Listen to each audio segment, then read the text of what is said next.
Bismillahirrahmanirrahim. Assalamualaikum warahmatullahi wabarakatuh. Alhamdulillahirabbil alamin. Alladzi anzala as-sakinata fi qulubil mu'minin liyazdadu imanan ma'a imanihim. Wassalatu wassalamu ala habibina Rasulillah sayyidil mursalin wa ala alihi wa ashabihi ajma'in. Bapak Ibu dan saudara sekalian, jamaah sekalian iman yang dimuliakan Allah Subhanahu wa taala, dan juga Bapak Ibu saudara sekalian yang menyimak gabung melalui jaringan Zoom. Alhamdulillah, mari kita panjatkan puji syukur kepada Allah Subhanahu wa taala yang mengarunia kita banyak kenikmatan, memberikan hidayah dan inayah kepada kita semuanya, sehingga di pagi ini kita bisa sama-sama melaksanakan sholat subuh secara berjamaah dan juga melaksanakan kegiatan taklim yang merupakan salah satu kewajiban yang harus kita jalankan. Dalilnya sudah jelas, yaitu thalabul ilmi fardhun ala kulli muslim. Mencari ilmu hukumnya wajib bagi setiap muslim, dan itu harus dijalankan, gitu ya. Dan mudah-mudahan ini menjadi salah satu salah satu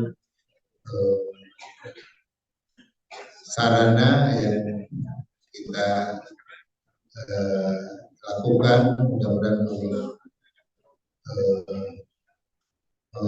memudahkan kita semuanya untuk memperoleh ilmu yang bermanfaat, terus meningkatkan kualitas keimanan takwa kita kepada Allah Subhanahu wa taala, dan memberikan istiqomah kepada kita semuanya sampai kita kembali padanya dan dimanfaatkan dengan kita terus mendoakan saudara-saudara kita yang ada di Palestina, ya, kita terakhir korban wafat syahid dari saudara-saudara kita ada 7.000 lebih, dan yang luka lebih banyak lagi 14.000. Dan terus setiap hari mudah-mudahan segera Allah berikan keputusan akhir yang terbaik untuk kaum muslimin. Allah berikan kekuatan kepada kita untuk tetap bersabar, tetap memiliki ketabahan, dan juga diberikan kemenangan dari para mujahidin. Mudah-mudahan ya Allah turunkan para malaikatnya untuk segera mengakhiri peperangan ini dengan dikalahkannya orang-orang Yahudi, dan segera Allah berikan kemerdekaan bagi masyarakat Palestina. Amin. Baik para jemaah sekalian, mari kita mengawali kajian kita di pagi hari ini dengan sama-sama membaca basmalah.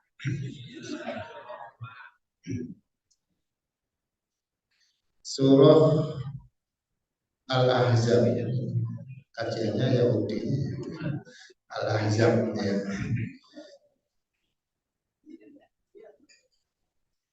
Ayat 12.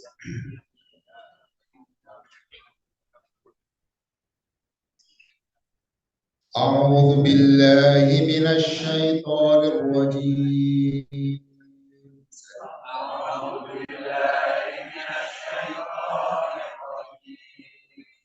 Bismillahirrahmanirrahim.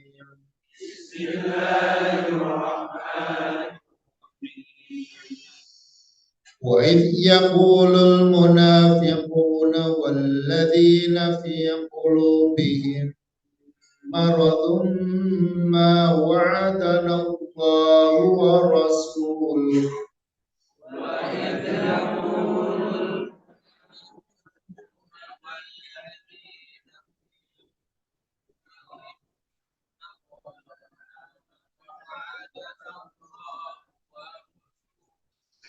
ما وعدنا الله ورسوله إلا غرورا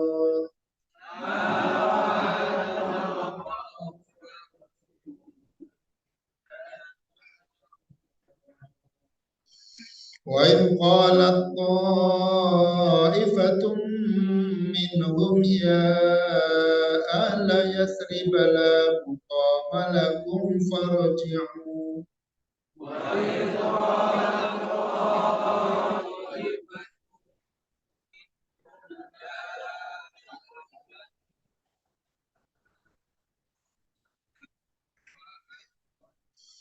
ويستأذن فريق منهم النبي يقولون إن بيوتنا عورة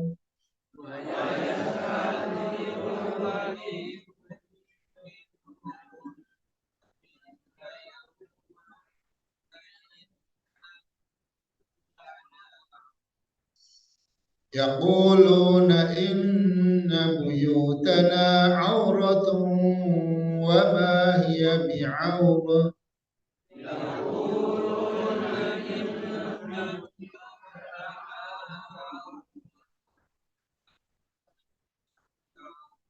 إن يريدون إلا فرارا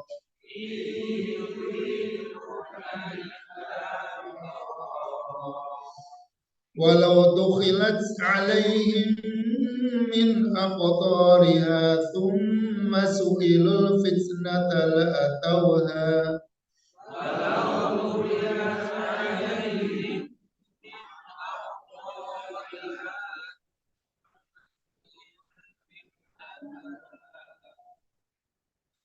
لأتوها وما تلبثوا بها إلا يسيرا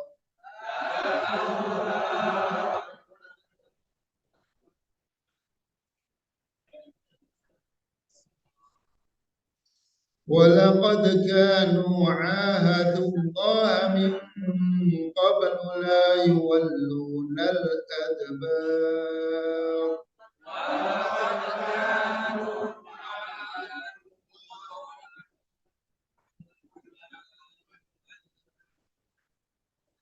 وكان عهد الله مسؤولا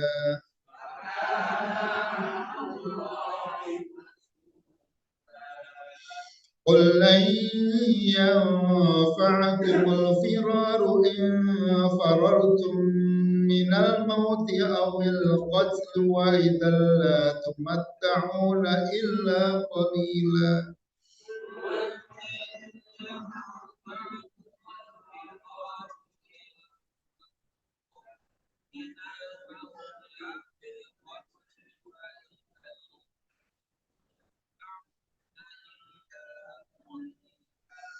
قل من ذا الذي يعصمكم من الله إن أراد بكم سوءا أو أراد بكم رحمة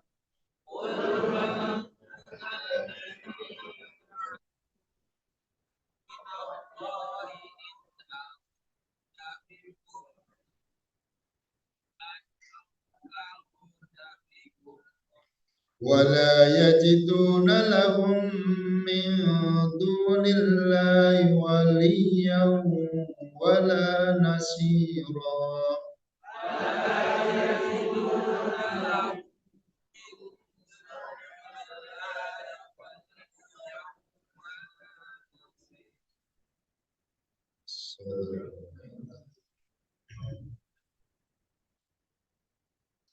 Ada yang mau disampaikan? Baik. Bismillahirrahmanirrahim. Terkaitnya dengan ayat yang sebelumnya, Di beberapa ayat sebelumnya Allah Azza wa Jalla menggambarkan kejadian perang Ahzab dan Khandaq di saat pasukan koalisi, pasukan multinasional ya, kafir yang berjumlah 10.000 mengepung Madinah dari berbagai penjuru.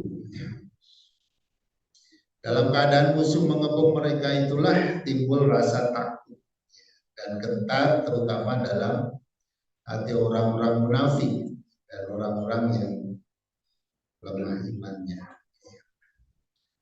Mata mereka terbelalak dan kerongkongan mereka terasa nyesek terjumpat akibat ketakutan dan timbul dalam hati mereka was-was, ragu-ragu dan prasangka buruk terhadap Allah dan Rasulnya. Di ayat berikut ini Allah Azza wa Jalla menerangkan sikap orang-orang munafik dan ucapan mereka saat mereka bersama kaum muslimin dalam kondisi mencekam karena dikepung oleh musuh yang begitu besar ya jumlahnya. Jadi intinya tentang sikap orang-orang munafik di dalam perang Ahzab ya, ketika memang situasinya sangat mencekam. Ya.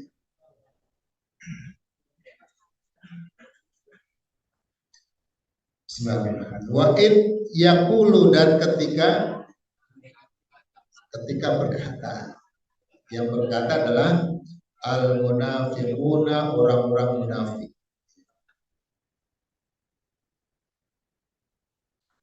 Jadi di Madinah itu ketika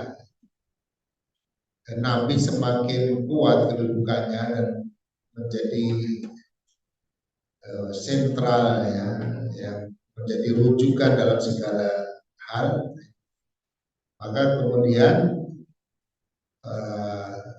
tokoh-tokoh Yasrib yang memang dulu menjadi pimpinan Madinah, kemudian mereka juga pura-pura masuk Islam mau nggak mau, dan itu kemudian dia punya pengikut dari kalangan orang-orang yang pura-pura masuk Islam. Itulah disebut dengan kelompok orang-orang munafik. Dan tokoh utamanya itu yang terkenal adalah Abdullah bin Ubay bin Salul. Nah, mereka sholat jamaah ikut, ya. Perang pun juga ikut. Karena kalau nggak ikut ketahuan. Kalau mereka itu ya hanya pura-pura. Sehingga untuk menutupi kemunafikannya itu ya semua kegiatan umat Islam ikut, ya. Termasuk sholat berjamaah. Maka disitulah Nabi menyampaikan asqalus sholawati alal munafiki sholatul isya'i wal fajr. Jadi sholat yang paling dirasakan berat oleh orang-orang munafik itu sholat isya dan sholat fajar, sholat subuh. Kalau di rumah kan mereka tidak sholat, memang tidak beriman. Sehingga yang dimaksud Nabi adalah sholat mereka berjamaah di masjid.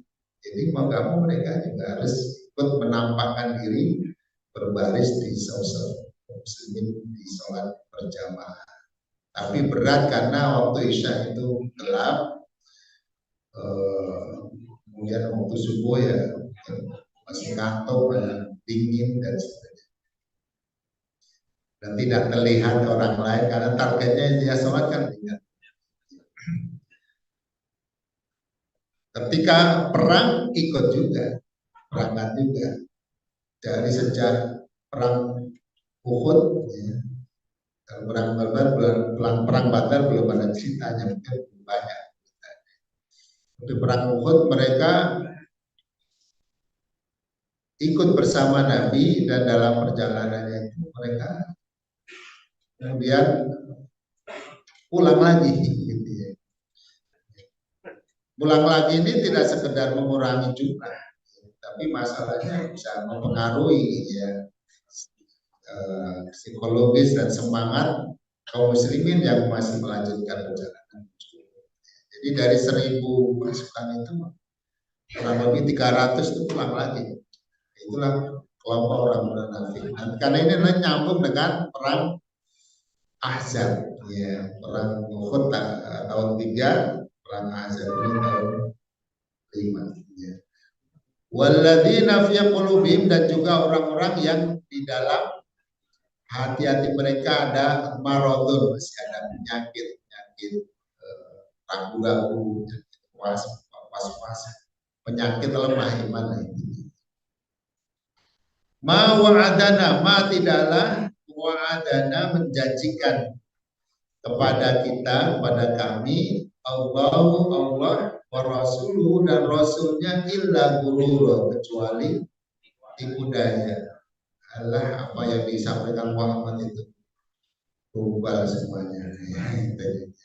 Karena Nabi menyampaikan ketika persiapan perang Ahzab itu, ketika menggali parit, bahwa umat Islam akan menguasai Persia, Romawi, juga Salah, Yaman. Boro-boro Persia, kita di sini hanya membuang air, merasa aman, gitu ya.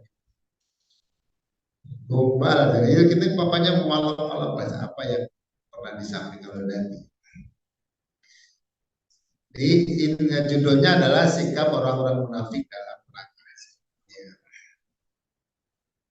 Di ayat ini Allah Azza wa Jalla menceritakan orang-orang munafik yang tidak kuat menghadapi ujian berupa situasi genting dan mencekam saat pasukan kafir gabungan mengepung Madinah. Kalau yang sehari 2 hari ya ini lama gitu ya, sebulan. Orang-orang munafik yang selama ini menyembunyikan kemunafikan mereka, dengan kejadian perang Ahzab ini, maka mulai tampaklah kepalsuan iman mereka. Ya. Dalam pepatah Arab itu disebutkan kullu ina'in bima fihi yang kira-kira wadah teko lah. Setiap wadah atau teko itu pasti akan menuangkan apa yang ada di dalam di dalam wadah itu, isinya, isi yang ada di dalamnya. Jadi kalau isinya air putih ya ketika mancur ya air putih. Isinya kopi ya kopi. Isinya teh teh. Artinya jika teko diisi dengan air teh, maka yang akan dituangkan dalam adalah air teh, luar air teh. Dan jika diisi dengan susu, maka yang akan dituangkan adalah air susu. Nah, semuanya akan keluar menunjukkan apa isinya. Maka ada pepatah lain, apa itu? Al-kalamu, jadi perkataan itu menunjukkan iman seseorang. Ya. Karena perkataan itu adalah ungkapan dari apa yang ada di dalam hatinya. Nah, begitu juga jika seorang menyembunyikan kemunafikan pada dirinya, maka suatu saat akan terungkap melalui perkataan atau perbuatannya sendiri. Ya. Allah berfirman, walau nasya'u la'arainakahum fala araftahu bisimahum wala ta'rifannahu fil lahnil qaul. Allah ya'lamu. Dan sekiranya kami mengendaki, niscaya kami perlihatkan mereka pada mereka orang munafik itu, kami perlihatkan kenyataan mereka sehingga engkau benar-benar dapat mengenali mereka dengan tanda-tandanya, dan engkau benar-benar akan mengenal mereka dari nada bicaranya, dan Allah mengetahui segala amal perbuatan kalian. Ya. Jadi ini beberapa ayat atau 2 ayat yang akan kita baca ini justru menceritakan perkataan maupun perbuatan orang munafik yang kemudian itu menunjukkan keaslian mereka, ya, kemunafikan mereka. Allah menjelaskan saat terjadi perang Ahzab muncul perkataan atau perbuatan orang-orang munafik yang semakin membuktikan dan memperjelas jati diri mereka sebagai munafik. Di antara tanda-tandanya itu muncul ketika perang Ahzab. Satu, mereka berkata bahwa Allah dan Rasulnya adalah penipu. Nggak akan ngomong ini kecuali orang yang tidak beriman. Karena kalau beriman ngomong begitu, batal imannya. Jadi kalau kita mengolok-olok Allah atau mengolok-olok Nabi atau mengolok-olok Al-Quran atau agama kita, berarti batal syahadat kita. Ini orang munafik, memang dia tidak beriman. Mereka memprovokasi kaum muslimin agar meninggalkan medan pertempuran, nanti di ayat berikutnya, ayat 13. Dan juga mereka meminta izin untuk meninggalkan medan perang dengan beralasan rumah atau keluarga mereka tidak aman, ya, terancam akan diganggu oleh musuh. Nah, ini yang pertama di ayat 12 bahwa kaum munafikin berkata bahwa Allah dan Rasulnya adalah penipu. Wa'ama wa'adana wa rasuluhu illa ghurura. Tidaklah Allah dan Rasulnya menjanjikan kepada kita suatu kemenangan, suatu ya kekuatan, kecuali itu semuanya hoax. Disebutkan dalam asbabun nuzul ayat di atas bahwa ketika Rasul Shallallahu Alaihi Wasallam menggali parit menjelang perang Ahzab atas usulan dari sahabat Salman dan digali parit, beliau menemukan sebuah batu besar yang bundar berwarna putih. Ya. Jadi para sahabat semuanya menyerah, ya, karena batu itu harus dipecahkan, diangkat nggak mungkin, harus dipecahkan sampai kemudian kecil-kecil dan diangkat. Beliau mengambil kampak dan memukul batu tersebut sehingga retak dan berkilat, keluar cahaya menerangi seluruh kota Madinah. Cahayanya itu besar. Ya. Maka saat cahaya itu memancar, beliau bertakbir dan para sahabat yang lain juga bertakbir. Allahu Akbar. Ya. Jadi batu bisa keluar cahaya. Kemudian beliau memukulkan kampak tersebut untuk kedua kalinya sehingga batu itu bertambah retak dan berkilat juga, keluar cahaya yang menerangi tempat sekitarnya. Nabi bertakbir dan diikuti kaum muslimin. Demikianlah beliau mengulang lagi memukul batu itu sehingga batu itu pecah dan mengeluarkan cahaya menerangi tempat sekitarnya. Ya, ini ada gambar. Beliau pun bertakbir dan diikuti oleh kaum muslimin.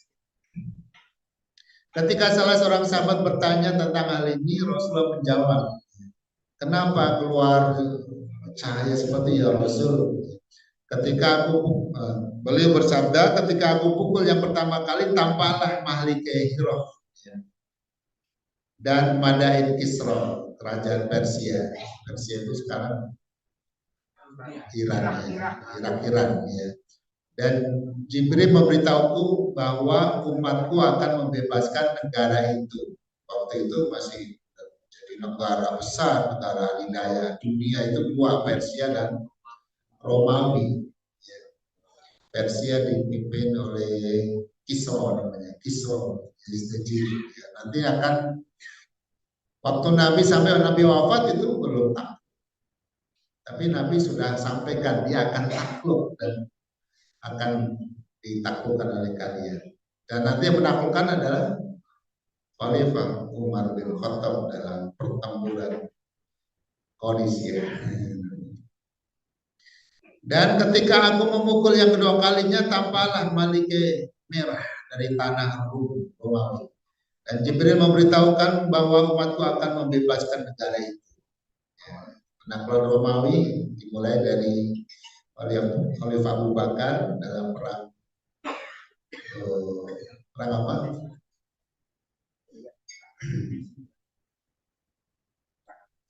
Ya, walaupun waktu itu belum berhasil. Kemudian dilanjutkan pada masa Khalifah Umar bin Khattab. Dan ketika aku memukul untuk ketiga kalinya, terlihat Malike kota Son'a, dan Jibril memberitahukan bahwa umatku akan membebaskan negara itu. Berkatalah kaum munafikin ketika informasi itu tersebar, ya, bahwa Nabi menyampaikan berita begini-begini, dan kaum muslimin tentu bergembira dengan berita dari Nabi, karena Nabi tidak akan bohong, tidak pernah bohong, ya, dan itu pasti terjadi. Ya. Ya, jadi Romawi dimulai pertempurannya pada masa Khalifah bahkan dalam perang Yarmouk, nanti dilanjutkan pada masa Umar. Berkatalah kaum munafikin, tidakkah kalian heran? Kalian percaya? Dia, maksudnya dia Nabi Muhammad itu menceritakan dan memberikan harapan kosong, ya, PHP, ya, serta menjanjikan kepada kalian sesuatu yang tidak benar, dan bercerita bahwa ia melihat dari Medina Malike kota Hiro dan Madain Isra akan dibebaskan untuk kalian. Padahal kalian sekarang ini sedang menggali panen karena ketakutan dan tidak sanggup buang air dengan tenang. Boro-boro ngalahin Persia. Ya. Maka atas perkataan orang-orang munafik itu turunlah ayat ini, yaitu wa id yaqulul munafiquna wal ladzina fi qulubihim maradun ma wa'adana Allahu wa rasuluhu illa ghurura. Wa id qalat, dan ketika berkata taifatun segolongan minhum dari mereka orang-orang munafik, ya ahla Yasrib, wahai penduduk Yasrib. Ini tidak menyebutnya Medina, Yasrib, kembalikan pada nama lama. Padahal waktu itu sudah menggunakan nama baru yang diberikan Nabi, yaitu Medina. Tapi dia mungkin lagi nama lamanya, ya. Seakan-akan ingin membangkitkan fanatisme kabilah Yasrib atau Aus dan Khazraj. La muqama lakum, tidak ada tempat bagi kalian. Tidak ada tempat yang aman di sini. Bahaya di sini, ya. Farji'u, maka kembalilah kalian ke rumah masing-masing. Ya. Jadi kita akan kalah dan kita akan ditumbas oleh musuh yang begitu besar itu. Ya. Kalau ada yang menafsirkan, gitu ya, la muqam lakum, tidak ada tempat yang aman, maksudnya adalah bersama Muhammad, bersama Nabi sebagai orang-orang beriman, ya. Karena kalau kita masih tetap bersama Muhammad, kita akan habis di perangnya, atau nanti kalau mereka masuk Madinah habis gitu. Tapi kalau kita kembali ke rumah dan tidak bergabung dengan dia, kita akan habis. Maka farjiu, maka pulanglah, ayo kita pulang aja. Wa yasta'dinu fariqun, dan meminta izin farikun segolongan minum dari mereka an-nabiyya kepada Nabi, minta izin untuk pulang, ya. Alasannya apa? Yaquluna, mereka berkata, inna buyutana aurat, sesungguhnya rumah-rumah kami aurat, terbuka, terbukanya tidak ada yang menjaga, dan kita khawatir nanti, dan mereka dekat dengan pos-pos musuh, dan kalau kemudian musuh masuk ke rumah-rumah kita, kita tidak bisa menjaga mereka. Tolong kami minta izin untuk bisa kembali ke rumah kami untuk menjaga keluarga kami. Ya. Intinya itu, ya, alasannya. In yuriduna illa firara, tidaklah mereka mengharapkan atau menginginkan dari izin itu bukan yang sebenarnya, tapi semata-mata ingin firara, ya, lari atau mundur dari medan perang.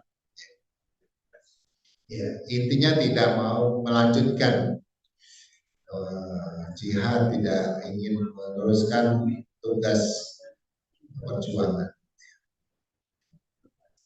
Nah, kemudian ayat ini ya tadi yang pertama kan tanda yang kemudian menampakkan eh, keaslian orang-orang munafik ada kata-kata mereka yang menuduh Allah dan Rasulnya adalah bohong dan menipu. Ini yang kemudian yang kedua, kaum munafikin memprovokasi kaum muslimin agar meninggalkan medan pertempuran. Ya, memprovokasi atau mempengaruhi orang-orang yang siap-siap ya berjaga menghadapi musuh diajak pulang malah.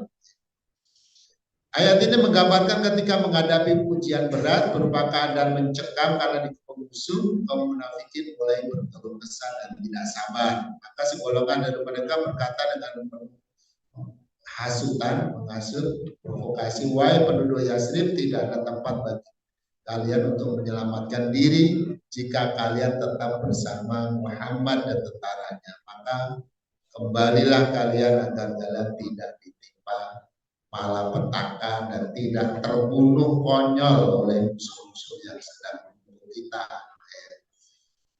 Jadi secara hitung-hitungan logika memang ya hanya menunggu mati gitu ya, karena Madinah kecil dan pasukannya juga tidak banyak ya, dikepung oleh pasukan yang sangat besar mengelilingi. Tetapi tidak, walaupun memang waktu itu ada parit ya, kalau nggak ada parit ya selesai ya. Jadi waktu itu ada parit dan itu, tapi perasaan orang-orang Madinah atau khususnya orang-orang munafik ini udah ketakutan sekali. Ya, kayak menunggu kematian saja. Kemudian ketika kaum munafikin meminta izin untuk meninggalkan medan perang. Wa yasta'dinu fariqun minhum an-nabiyya yaquluna inna qitana awal. Akibat hasutan pemimpin-pemimpin munafik tersebut, maka sebagian dari kaum munafikin mulai terpengaruh dan meminta kepada Nabi Sallallahu Alaihi Wasallam agar dapat meninggalkan medan perang dan kembali ke rumah, meminta izin ini izin ya. Jadi meminta, bukan Nabi yang diminta, tapi mereka meminta izin agar dibolehkan pulang. Mereka beralasan rumah-rumah mereka terbuka tanpa penjaga, bisa saja musuh masuk lalu membunuh keluarga mereka dan mengambil harta benda mereka. Oleh karena itu, mohon izinkan kami untuk pulang agar kami dapat menjaga rumah kami dan keluarga. Ucapan mereka itu sebetulnya hanya alasan yang dibuat-buat, ya, karena pada intinya mereka tidak sabar bertahan di medan perang dan ingin segera meninggalkan. Maka pelajarannya ya, jangan sampai sifat munafik ini diadopsi, dia diwarisi oleh kita. Ya, yaitu cirinya adalah sibuk mencari alasan agar bisa meninggalkan perintah. Jadi memang ketika keimanan tidak kuat, yang terjadi seperti itu, ketika ada perintah, dia sibuk mencari alasan supaya bisa menghindar dari perintah. Ya. Nah, akhirnya memang ketemu alasannya itu, mungkin sakit, pusing atau apa, krimis, sedikit. Ya. Intinya kemudian dia merasa ada alasan untuk tidak hadir, ya, baik itu ibadah sholat jamaah atau kegiatan-kegiatan lain yang menyeru kita untuk terlibat. Nah, termasuk talim ini sebetulnya undangan dari Allah untuk kita hadir. Kalau tidak hadir,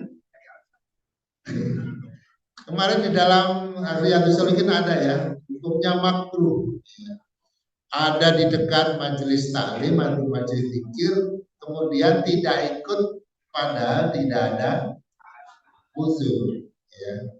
Artinya mestinya harus hadir, tapi kemudian tidak hadir mencari alasan, ya adanya alasannya.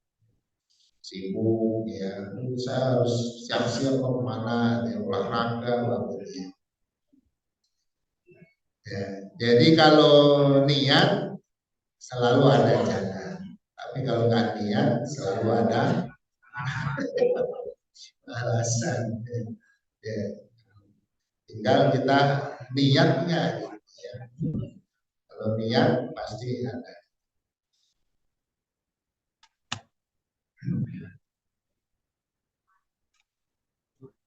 Walau tukhilat, dan sekiranya tukhilat itu dimasukin ya, alaihi atas mereka yang dimasukin, artinya kampungnya itu dimasukin oleh pasukan musuh, min aktoriha, dari segala penjurunya. Ya, kalau waktu itu Allah izinkan musuh kemudian bisa masuk Medina dan menguasai lah gitu ya. Tsumma su'ilu, kemudian mereka orang-orang munafik itu diminta al-fitnah, ya, diminta melakukan sesuatu yang mengandung fitnah, yaitu murtad. Ya, diminta murtad, dipaksa ya, nyawa atau ya, pindah agama ya. Nyawa atau murtad. Kalau nggak murtad habis. Lalu kan tidak terjadi ya. Tapi ini menjadi pelajaran ya. Jadi artinya sikap seperti itu jangan sampai ada dalam diri kita, karena itu diantara indikasi orang munafik ya. Orang munafik yang kemudian ketika dihadapkan pada ujian-ujian, ya kemudian dengan mudah untuk melepas atau menggalekan agama. Lah atau niscaya mereka akan melakukannya. Wa ma'ala batuya illa yasira, dan tidaklah mereka menangguhkan dengan untuk murtad itu illa yasira, kecuali sebentar. Ini tidak butuh waktu lama untuk kemudian memenuhi atau menerima permintaan itu. Apalagi dipaksa, apalagi diancam, diminta aja mau. Sekarang kita yang berkuasa, kamu mau ikut kami atau ikut mereka? Ya. Kalau ikut kami dapat jabatan, dapat ini, gitu ya. Ada keuntungan-keuntungan yang didapat. Kalau ikut mereka, nah, sehingga ini diceritakan walaupun tidak terjadi, ya. Tapi untuk menjadi pelajaran agar kita yang disajikan ayat-ayat ini kemudian mengambil pelajaran, tidak mewarisi, tidak mengambil ya, sifat-sifat dan sikap yang ditampilkan orang-orang munafik. Jadi judulnya sifat asli orang munafik. Jangan dijadikan sifat kita. Ayat ini menjelaskan tentang sifat orang munafik yang sesungguhnya. Saat Islam dan kaum muslimin kuat dan berkuasa, mereka terlihat ikut menyambut seruan berperang bersama kaum muslimin.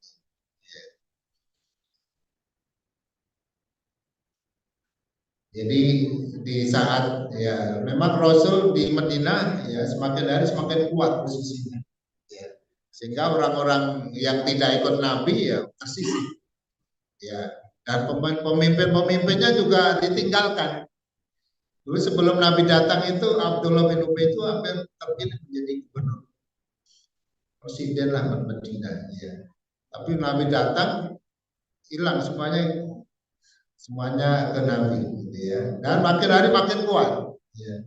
Sehingga mereka tersisih, ditinggalkan. Akhirnya mereka pura-pura masuk Islam supaya mendapatkan ya, tempat ya, penghormatan dari orang-orang Madinah.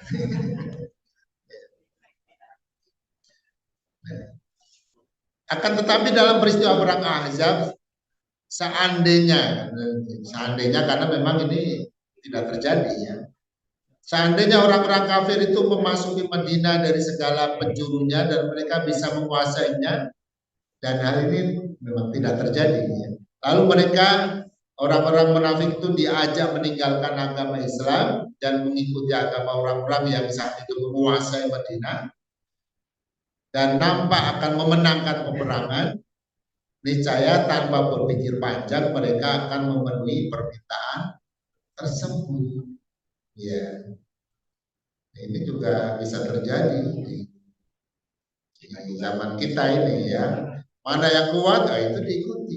Walaupun harus menjual idealismenya, jalan menjual agamanya. Ya. Jadi hati-hati ya, sehingga mestinya ya partai-partai itu membawa kita ya bersama-sama dalam memperjuangkan kebenaran, tapi pemimpinnya ya ingin sesuatu ya, keuntungan-keuntungan yang langsung didapat dengan bergabung dengan kelompok yang berkuasa. Pemimpinnya ini dapat jabatan, dapat partainya dapat anggaran dan lain sebagainya, sehingga kemudian idealisme dan nilai-nilai misi perjuangan yang diperjuangkan itu udah hilang. Ya. Yang penting kemudian ada kepentingan pragmatis yang dianggap. Karena sesungguhnya kehadiran mereka dalam jihad bersama kaum muslimin sama sekali tidak didasari niat ikhlas. Ya, nah, ini harus juga dibawa ke kita ketika kita ingin berjuanglah dengan ikhlas. Ketika kita ingin mendukung kelompok tertentu, carilah kelompok yang ikhlas, yang berjuangnya karena Allah, yang konsisten, ya tetap berjuang di jalan Allah, tidak terpengaruh, tidak tergiur dengan ini. Karena ada politik itu ya politik ayam ya, politik ya chicken politik. Jadi dikasih umpan nanti ditangkap ininya hatinya sehingga tidak bisa berkutik. Sebelum ditangkap, wah dia komentar begitu dikasih umpan, tangkap dia diem aja. Nah, jadi berjuanglah bersama orang-orang yang mengharapkan ridho Allah. Akan tetapi mereka berangkat berperang semata-mata untuk mencari aman ya, dan mendapatkan keuntungan duniawi. Maka ikhlas adalah kunci keteguhan dalam beramal. Orang yang tidak ikhlas akan mudah goyah dan terpengaruh, ya, mudah kemudian luntur, ya, kemudian meninggalkan amalnya karena tidak kuat dengan ujian yang harus dihadapinya karena tidak ikhlas. Nah, ikhlas inilah yang membuat kita tetap teguh, tetap konsisten ya dalam amal kita walaupun ujian-ujian itu berat, ya. Walaupun harus ditinggalkan kelompok-kelompok yang lain, ya. Karena kelompok-kelompok lain yang nyari sesuatu, akhirnya dia sendirian, yang cuma sendirian. Ya nggak apa-apa, ya. Kalau memang ikhlas itu kemudian memang jalan yang memang yang benar, maka bersama Allah walaupun sendirian, insya Allah itu yang benar. Gitu ya. Ya. Jadi bersama Allah maka kita akan menang dunia dan akhirat. Dan bersama Allah itulah ikhlas, ya, ikhlas dalam beramal, ikhlas dalam beribadah, dan ikhlas dalam perjuangan. Ya. Ya. Jadi insya Allah kita perjuangkan ya agama kita melalui pemilihan nanti di 2024. Ya. Ikhlaskan perjuangan kita. Amin. Walaupun nggak menang tetap menang. Ya. Jadi bersama Allah tetap menang. Mungkin Allah mengendaki misalnya itu jangan menang dulu, tetap aja berjuang biar terus banyak ya kebaikannya. Ya. Tapi insya Allah ya, waman nasru illa minni, kemenangan itu ada di sisi dan akan diberikan kepada para pejuang yang ikhlas. Insya Allah. Walaqad kanu, dan sungguh adalah mereka ahadu, mereka telah berjanji Allah kepada Allah min qablu dari sebelum ini. Jadi sebelum perang Azab. Jadi sebelum perang Azab mereka sudah berjanji ya pasca perang Uhud. Karena perang Uhud mereka kan udah kabur ya. Nah, habis kabur, perang Uhud selesai perang Uhud mereka datang kepada Nabi minta maaf dan berjanji. La yuwallunal adbar, bahwa mereka tidak akan kabur lagi ya. Jadi kalau ikut perang itu mendingan tidak ikut, kalau nanti di tengah perjalanan malah pulang itu. Mendingan kau dari awal. Tapi kalau ikut dan pulang apalagi sudah bertempur malah lari itu merusak semangat yang sedang perang ya. Makanya merupakan dosa besar ya. Belum disuruh pulang ya. Tawalli yaumazah, jadi lari dari medan pertempuran. Mendingan nggak usah itu dari aku. Nah ini mereka ketika perang Azab ya, mereka ya janjinya akan tetap ya, setia ya bersama Nabi dalam perang Azab itu. Wa kana adullah, dan adalah perjanjian kepada Allah itu masuk akan dimintai pertanggungjawaban. Orang-orang munafik izin meninggalkan medan pertempuran Azab. Ayat ini menerangkan bahwa orang-orang munafik yang minta izin meninggalkan medan pertempuran itu pernah berjanji kepada Allah di hadapan pada saat perjalanan menuju perang Uhud tahun sebelumnya, tahun 3. Di tengah-tengah perjalanan orang munafik kembali pulang ke Madinah dan tidak ikut melanjutkan perjalanan bersama Nabi hingga medan Uhud, pulang lagi. Ya. Usai perang Uhud, orang-orang munafik datang menemui Nabi dan Rasulullah SAW untuk meminta maaf. Dan Nabi memaafkan. ya nggak apa-apa ya. Dan mereka berjanji jika suatu waktu mereka menyaksikan perang yang lain lagi, niscaya mereka akan ikut berperang melawan musuh dan tidak akan lari lagi karena rasa takut kepada musuh. Tapi ternyata mereka ingkar janji. Nah, itulah munafik. Salah satu sifatnya itu. Pada peristiwa perang Khandaq tahun 5, kembali mereka meninggalkan medan perang.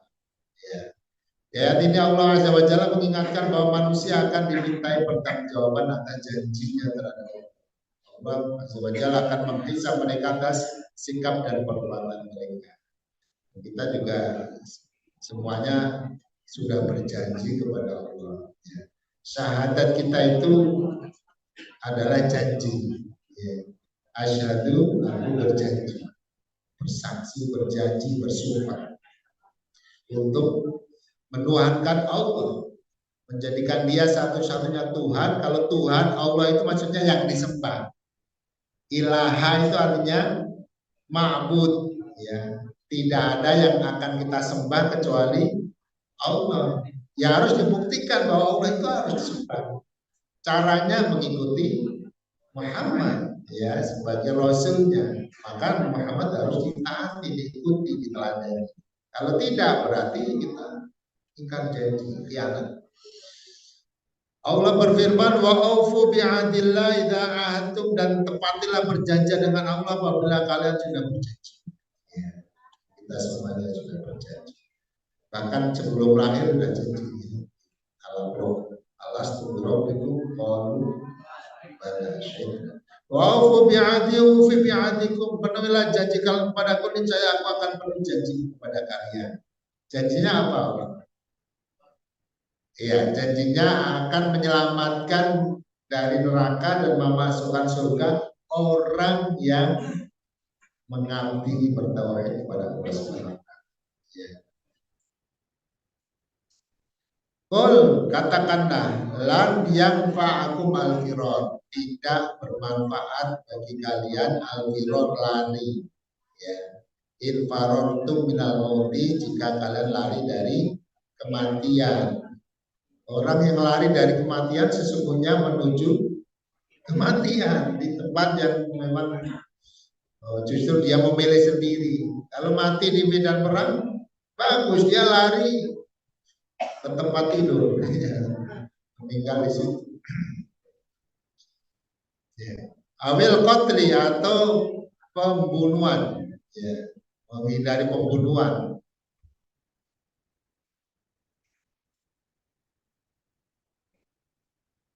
Jadi menghindari bahaya-bahaya kematian, ya.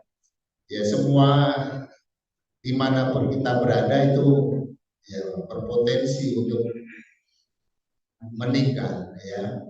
Naik pesawat berpotensi jatuh, meninggal. Naik mobil tabrakan, meninggal. Naik kapal tenggelam, meninggal. Jalan kaki akhirnya ketabrak juga, meninggal, ya. Yang nggak jalan kaki, yang nggak kemana-mana di rumah, meninggal. Rumahnya ambruk, kebakar, ya. Atau nggak kebakar, nggak ambruk, dia tidur nyenyak, nggak bangun-bangun lagi, meninggal juga, ya. Jadi tidak ada tempat berlari dari kematian. Wa idzan la tumatta'una illa qalila, dan jika kalian terhindar dari kematian, maka kalaupun kemudian itu anggapan kalian, kalian hidupnya kalian sesuai itu pun tidak lama, kecuali qalilan, illa qalilan, kecuali sebentar. Tenang meniti jalan takdir. Ya, ya ini judulnya buat itulah. Jadi bahwa kita hidup itu dalam ketentuan yang Allah kehendaki, itu yang disebut dengan takdir. Jadi yang penting, ya, kita mengikuti petunjuknya. Ya. Kalau masalah kematian itu sudah ada garisnya, sudah ada ketentuannya. Jadi kita mau lari kemana ya juga akan mati. Ya. Yang penting bagaimana kalau kita mati, kematiannya itu kematian yang terbaik. Di ayat ini Allah memerintahkan kepada Rasulnya agar menyampaikan kepada orang-orang yang lari dari medan pertempuran itu bahwa tindakan mereka tidak ada manfaatnya sedikit pun. Karena mereka tidak akan dapat menghindarkan ajal yang telah ditetapkan oleh Allah. Jadi ajal itu ya segitu, ya, tidak berubah. Dan tidak dapat mengelak dari kematian yang telah ditetapkan oleh Allah pada setiap manusia. Sesungguhnya hidup atau mati seorang adalah dalam ketentuan Allah. Bila Allah mengendaki, maka tidak ada kekuatan apapun yang bisa menghalanginya. Ketika ajalnya tiba dan Allah mengendaki untuk mematikan seseorang, maka tidak ada kekuatan apapun yang bisa menghalangi kematian itu. Ya. Jika lari dari pertempuran itu dirasa menghindarkan kematian, maka hidup di dunia ini pun adalah sementara. Dan kenikmatan yang dirasakan oleh manusia adalah kenikmatan yang sangat terbatas jumlahnya. Jadi kalaupun mereka lari dan selamat, sebetulnya memang takdirnya memang ya selamat, itu juga hanya takdirnya begitu. Yang lari kemudian mati juga ada. Ada orang yang yang takut mati, ya, tapi mati juga. Ya. Jadi dia dengan segala sesuatu yang berisiko mendatangkan kematian dia hindari, tapi akhirnya mati juga. Kehidupan yang sesungguhnya, kenikmatan yang sempurna, kebahagiaan yang abadi hanyalah di akhirat. Ya. Allah berfirman, wa mal hadhil hayatud dunya illa lahun wa la'ib wa inna darul akhirata lahiyal hayawan. Sesungguhnya negeri akhirat itu loh kehidupan yang sesungguhnya, ya, kehidupan yang hakiki abadi itu akhirat. Qul, katakanlah, man dalladhi, siapakah yang ya'simukum, melindungi kalian minallah, dari takdir Allah. In arada bikum, jika Allah mengendaki dengan takdirnya itu su'an, bencana, diuji dengan bencana, dengan gempa, dengan perang termasuk awarada bikum rahmah, atau yang mengendaki pada kalian rahmah, wala yajiduna, dan mereka tidak menemukan lahu bagi mereka min dunillah selain Allah waliyan, pelindung, wala nasira, dan tidak pula penolong dari takdir Allah yang belum ia tentukan. Itu berupa penyakit, berupa musibah, ya. Di ayat ini Allah memerintahkan Rasulnya untuk menjawab perkataan orang-orang yang mengatakan bahwa mereka akan selamat bila mereka meninggalkan medan pertempuran.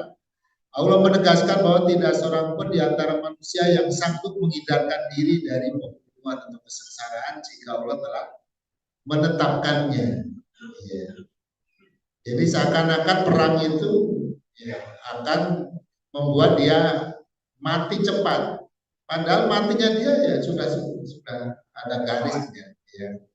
Tinggal dia memilih mau mati di mana, dalam perang atau pas lari mundur. Ya.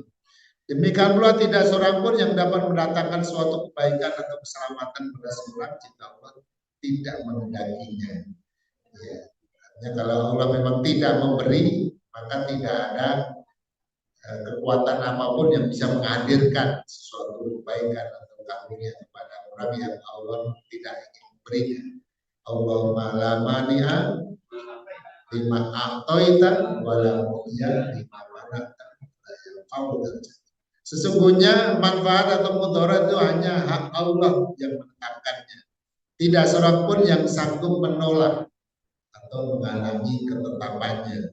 Tindakan orang-orang munafik itu tidak ada manfaatnya sedikit pun karena mereka tidak akan dapat menghindarkan ajal yang telah ditetapkan oleh Allah. Sesungguhnya hidup dan mati adalah dalam ketentuan Allah. Bila Allah menghendaki kematian seseorang, maka tidak ada kekuatan apapun yang bisa menghalanginya.